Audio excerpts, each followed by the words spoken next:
Alright, so long story short, I went out and bought a new camera. Here is how it went.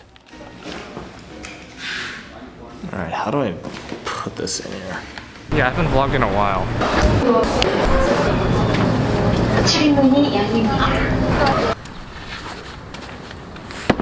I am back home. There are kids. Today I made a bit of a purchase. I'm pretty well aware that it's 2019, but I bought an 80D. I got a bit of reinforcements from the parents, if that makes any sense. This is the box. This is the camera. I have no idea if this battery has any power in it, but we want to take a shot at it and see if this works.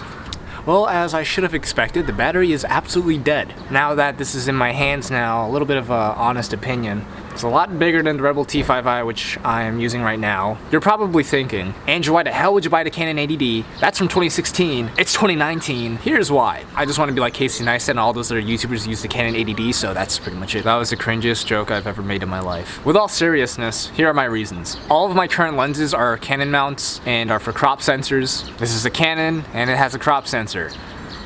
You put 1 and 1 together, or is it 2 and 2? I don't know. These flies, wow. It works with what I have. The overall image quality on this camera is just a lot better than what I have right now. This thing also gets 1080 60 frames per second.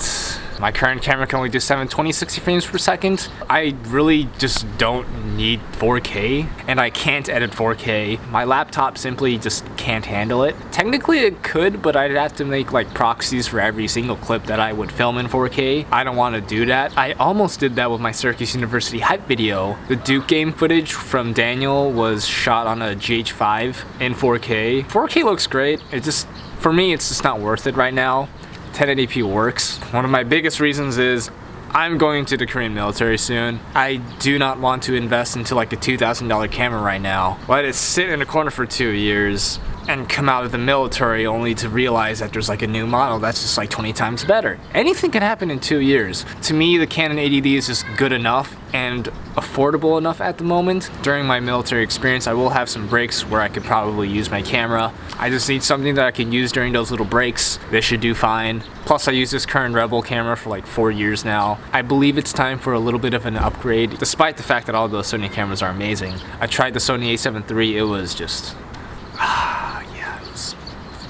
Only downside of all the Sony cameras is that they don't really have a flip screen like this. The a6400 might have the flip up screen, but if you put a microphone there, it's gonna be a problem. And even if you get like an L mount or like whatever it's called, or like a cage and put it here, like it just gets complicated. Apparently the 80D is also somewhat weather resistant. If my Canon Rebel T5i can go through a thunderstorm, I'm pretty sure this will do fine with what I do. I needed a tank, so I got a tank. I'm pretty sure the quality is amazing, so I'm going to show some B-roll or whatever test footage I get, which I didn't get yet, but I will get soon, so future me, good luck. All right, go.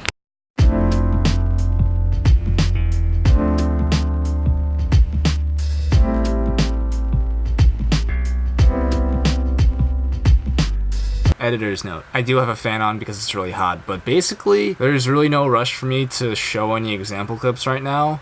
Just watch like every famous YouTuber's videos. There is a pretty high chance that it was shot on an 80D. With all seriousness, I am quite satisfied with this camera. The autofocus is great, the quality looks amazing. Compared to this little thing, it's quite an improvement. My only concern is that the 80D is kind of heavier than the T5i. I was well aware of it, but so far my little tripod thing is holding up, so it's working out. Hopefully it holds up. That's pretty much it, so we're just going to call it night.